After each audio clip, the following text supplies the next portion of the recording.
Martyna Groth, the herd migration of humans and animals. Yeah, the last presentation and always looks like this. Okay, hello everyone again, I'm happy to be here. The title of my speech is The Herds, Migration and of Humans and Animals. I also divided the text of my presentation with subheadings. So the first one is liminal line between life and extinction. At the beginning of the universe, we were not present, and therefore we do not fully know it. The species Homo sapiens emerged much later than most animals, approximately 200,000 years ago, inhabiting relatively small groups in parts of East Africa. That's why I'm wearing African clothes today. We are not only particularly strong, tall, or fertile. What distinguished us from other animals was, so it is commonly believed, determination, resourcefulness, and the capacity for collective problem solving.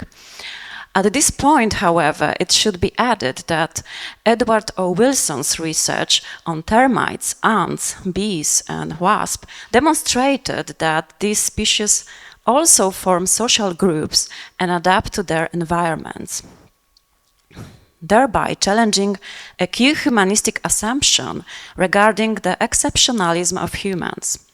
Despite numerous environmental and geographical constraints, humans gradually expanded into increasingly diverse territories, adapting to different conditions and inventing strategies that facilitated survival. Very quickly, with the help of various tools and weapons, we began to kill other living beings, including gigantic species such as 5-meter sloths. Fish, birds, and other mammals, all these beings, along with the plants, become part of our food systems, while their habitats steadily diminished. Upon reaching Europe, we interbred with Homo neanderthalensis and in Asia with Denisovians, contributing in both cases to their extinction. Paradoxically, however, fragments of these hominin lineages survive within us. We carry traces of their genes in our DNA. After thousands of years, humans have reached almost every corner of the planet, cutting down forests, engaging in wars, introducing disease in rats, and imposing their own rules of survival.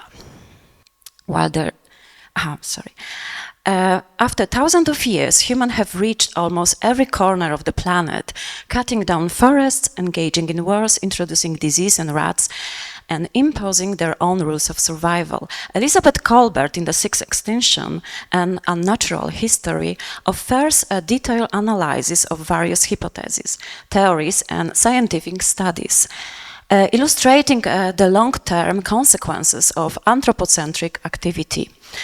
The quote, "At the same time, an even stranger and more radical transformation is taking place. After the discovery of underground energy deposit, humans begin to alter the composition of the atmosphere. This in turn causes changes in climate and in the chemical composition of the oceans. Some plants and animals begin to move. They migrate into the mountains and toward the poles. However, many of them found at first hundreds, then thousands, and eventually perhaps millions, are unable to survive. The rate of extinction increases and the structure of life changes. No other creature has ever altered life on our planet to such an extent, although other comparable cataclysms have occurred." End of quote.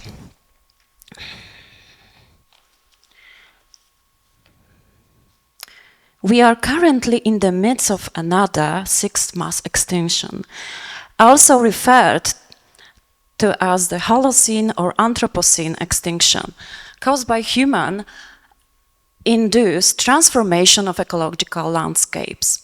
The speed and intensity of these changes mean that many species are unable to adapt, which combined with the mass eradication renders them endangered and already extinct, such as, for example, golden frog. The growing awareness of our negative consequences of the Anthropocene has been shaped by scientific discoveries and by theoretical frameworks such as posthumanism, which critically challenges the anthropocentric elevation of the human above other form of existence. Within humanist tradition, the human was positioned on the center of the universe, granted exceptional status and separated from the nature through process of denaturalization. Rosi Braidotti has rightly observed that Leonardo da Vinci's Vitruvian model of proportions, rooted in Greek thought and inscribing the human body within a perfect circle and square, defined humanity for centuries and centered world governments on a single gendered subject. According to her, this figure became the urban, heterosexual, white male citizen embedded in the reproductive matrix and operating within the normative language of the internationally recognized nation state. In contrast, feminist thinker and biologist Donna Haraway, who often addresses human responsibility towards other species and questions human supremacy, included in When Species Meet a satirical remix of Sidney Harris, which you can see here. In which dog occupies a Vitruvian center. This reflects Haraway's concept of companion species, of course, drawing attention to those excluded by the rational and enlightenment-based narratives of civilization.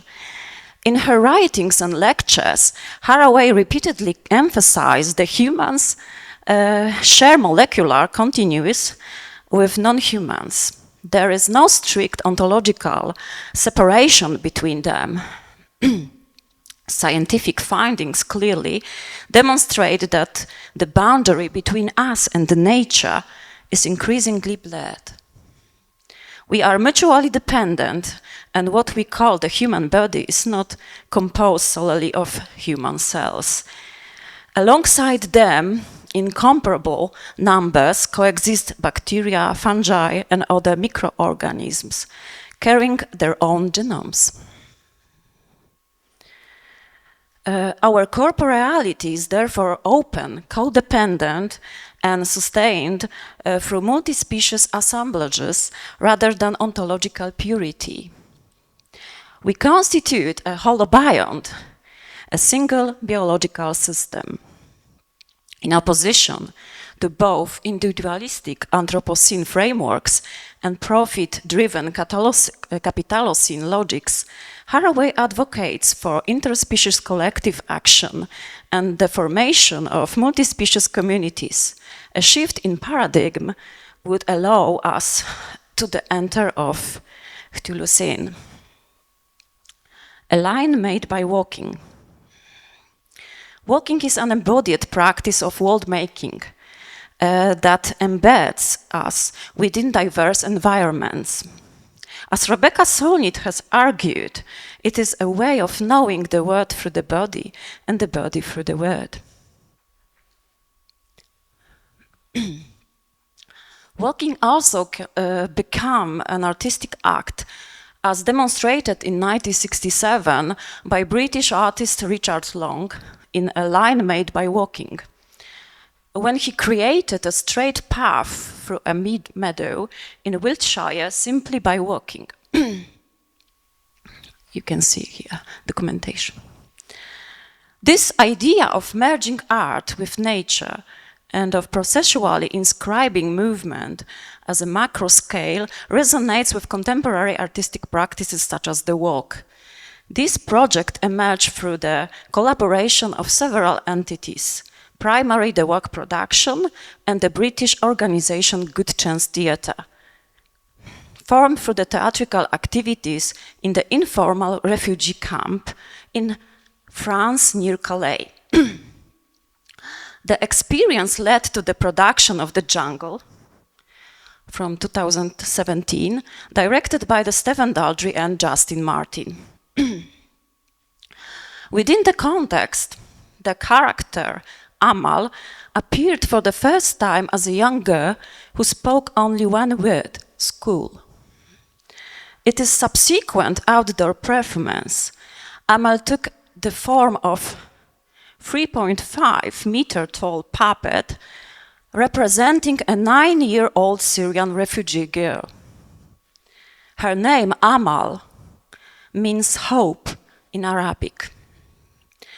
The enlarged figure was simultaneously animated by the performer inside the structure and two operators, external operators, controlling the arms and stabilizing the body during movement and interaction with audiences in varying environmental conditions. In July 2021, the artistic team under the direction of Palestinian-Israeli artist Amir Nizar Zouabi set out from eastern Turkey, a geopolitical bridge between Middle East and Europe, bordering war-torn Syria, on over a transcontinental journey of approximately 8,000 kilometers. The team and Amal visited more than 60 cities and towns, transforming the continental into a performative stage. Refugee camps were also important stops along the route.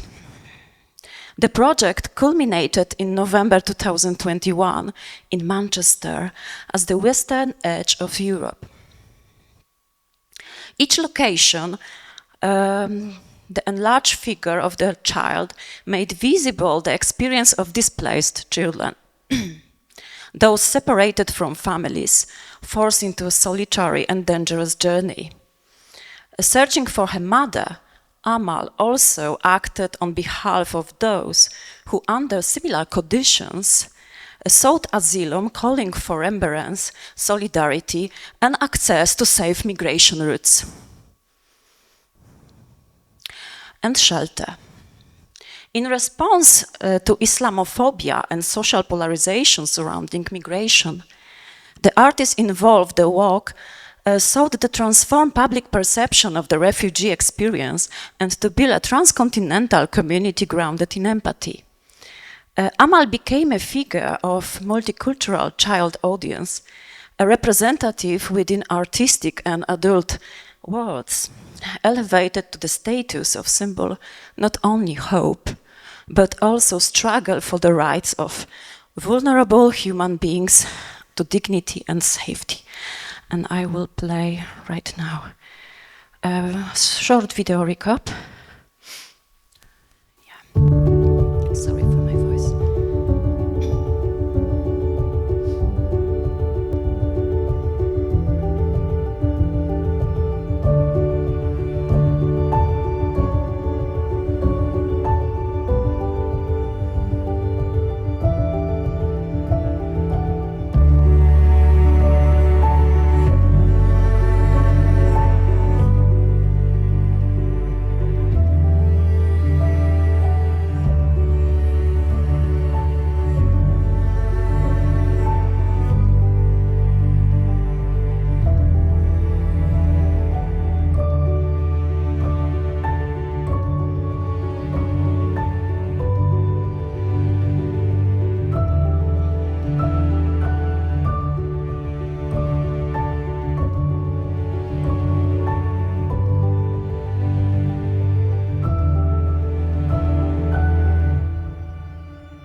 Migrating herds. 5 years later, in 2025, in an effort to re-establish deeper connection with non-human animals' worlds, a group of puppeteers from the WAC production undertook another large-scale project titled The Herds. It is subsequent initiative the artists defined themselves as a climate theatre, staging transcontinental, multi-component, performative and educational actions dedicated to animals and the increasingly fragile condition of nature. Insight of origin can be regarded as both symbolic and symptomatic. Kinshasa in the Democratic Republic of Congo. The city lies at the heart of African continent, within one of the world's largest remaining tropical rainforest region, the Congo Basin. From the inception, the Hertz was developed in close collaboration with scientific communities and climate activists.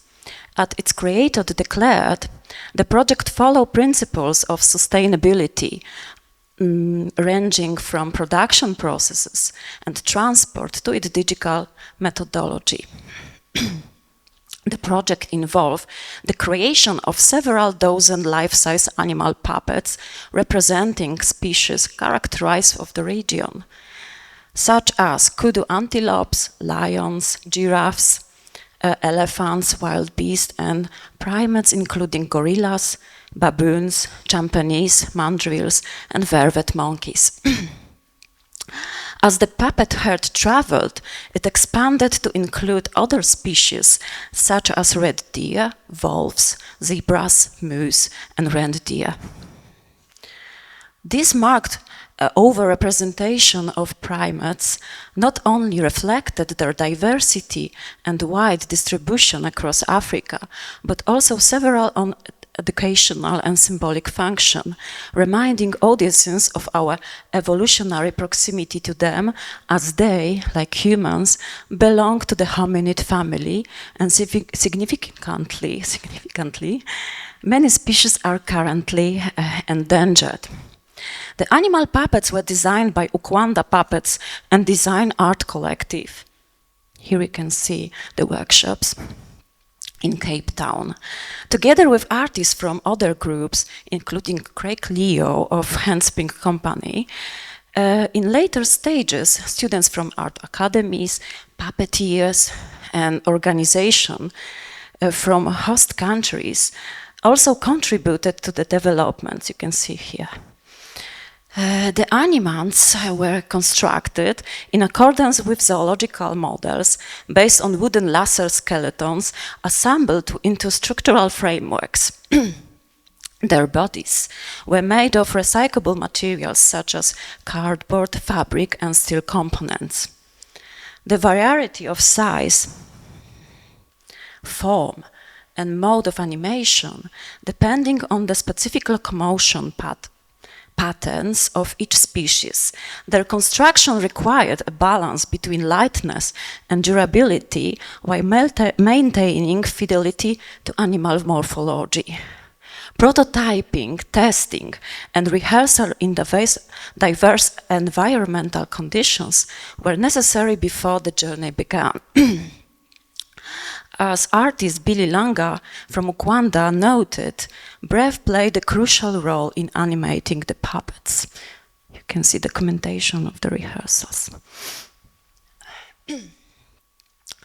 Puppeteers trained extensively in animal movement, walking, galloping, responding to threat, foraging, feeding, interacting, and inhabiting multi-species herd dynamics. Some puppets, such as gorillas, required simultaneously manipulation of three performers, referencing Japanese bunraku tradition.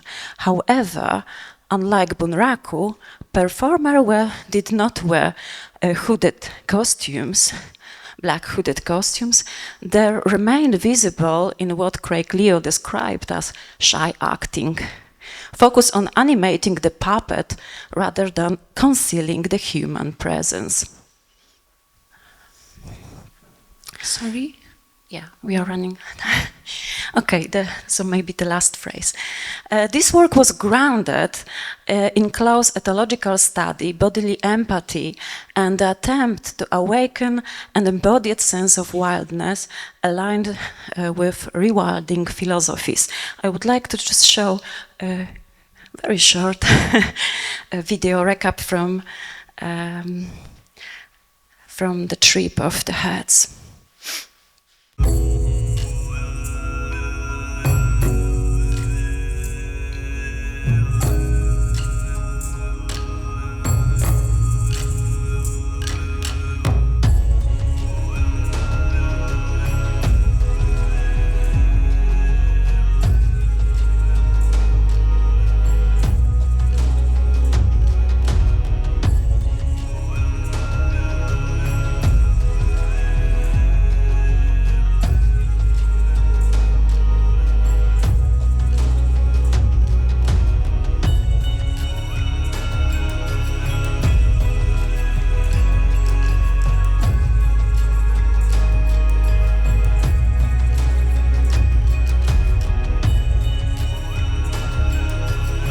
The life-size animal puppets crossing the globe. They're highlighting the damage done by climate change. D'un projet de théâtre pays jusqu'au cercle arctique. following animals forced to flee their homes.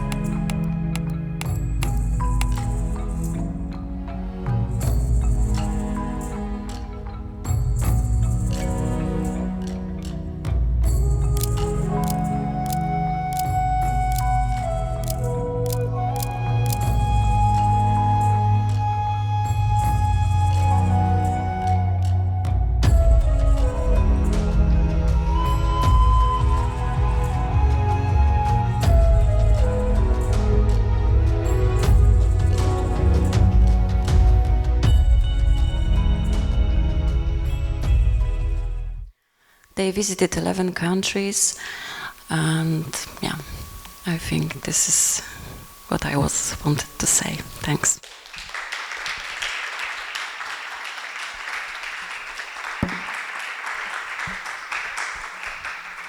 Thank you very much.